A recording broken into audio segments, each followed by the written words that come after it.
7월 20일 예레미야 42장 1절부터 6절. 이에 모든 군대의 지휘관과 가랴의 아들 요하난과 호사야의 아들 여사냐와 백성의 낮은 자로부터 높은 자까지 다 나아와 선지자 예레미야에게 이르되, 당신은 우리의 탄원을 듣고 이 남아있는 모든 자를 위하여 당신의 하나님 여호와께 기도해 주소서. 당신이 보는 바와 같이 우리는 많은 사람 중에서 남은 적은 무리이니 당신의 하나님 여호와께서 우리가 마땅히 갈 길과 할 일을 보이시기를 원하나이다.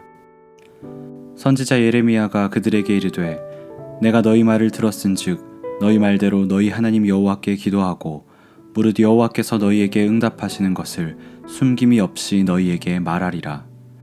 그들이 예레미야에게 이르되, 우리가 당신의 하나님 여호와께서 당신을 보내사 우리에게 이르시는 모든 말씀대로 행하리이다. 여호와께서는 우리 가운데에 진실하고 성실한 증인이 되시옵소서. 우리가 당신을 우리 하나님 여호와께 보냄은 그의 목소리가 우리에게 좋든지 좋지 않든지를 막론하고 순종하려 함이라. 우리가 우리 하나님 여호와의 목소리를 순종하면 우리에게 복이 있으리이다 하니라. 오늘의 말씀은 거짓 경건입니다. 겉으로는 경건한 것처럼 보이지만 실제로는 거짓된 것들이 있습니다. 하나님의 뜻을 구한다고 하지만 실제로는 자기의 뜻을 구하는 경우입니다. 이런 거짓 경건을 늘 경계해야 합니다. 요한안과 그 무리가 예레미야를 찾아옵니다. 애굽으로 떠나기 전에 하나님의 뜻을 묻기 위해서입니다. 그들은 자신이 마땅히 갈 길과 해야 할 일을 보여주시기를 구했습니다. 만일 예레미야가 하나님으로부터 말씀을 받아 가르치면 그 목소리가 자신들에게 좋든지 좋지 않든지를 막론하고 순종하겠다 말하기도 했습니다. 하지만 그들의 태도는 거짓이었습니다. 그들은 하나님의 뜻과 상관없이 이미 애굽으로 떠날 작정을 하고 있었습니다.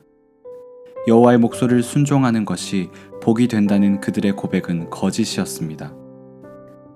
그럼에도 하나님의 뜻을 구하려고 했던 것은 하나님께 자신들의 뜻을 인정받고 지지받으려 했기 때문입니다. 그들에게 있어서 중요한 것은 하나님의 뜻이 아니라 자기들의 뜻이었습니다. 이런 태도는 겉으로는 경건한 것처럼 보이지만 실상은 거짓이며 악한 것입니다. 기도라는 경건의 모양을 갖춘다고 해서 그것이 참 믿음의 태도는 아닙니다. 요한안과 그 무리는 자기 뜻을 세우기 위해 경건의 모양을 이용했습니다. 그런데 때론 우리도 그들처럼 내 뜻을 세우기 위해 경건의 모양을 이용하는 경우들이 있습니다. 기도를 하거나 말씀을 묵상하는 목적은 우리의 뜻을 세우기 위함이 아니라 하나님의 뜻을 따르기 위함이어야 합니다. 이를 위해 예수님의 본을 따라야 합니다. 예수님이 십자가를 앞두고 겟세마네에서 기도하셨습니다. 이때 예수님이 기도하신 목적은 십자가를 회피하기 위함이 아니었습니다. 내 뜻을 정해놓고 기도하지 않고 자기 뜻을 내려놓고 하나님의 뜻에 순종하기 위함이었습니다. 이처럼 참된 경건은 주님의 뜻을 세우는 것을 목표로 해야 합니다.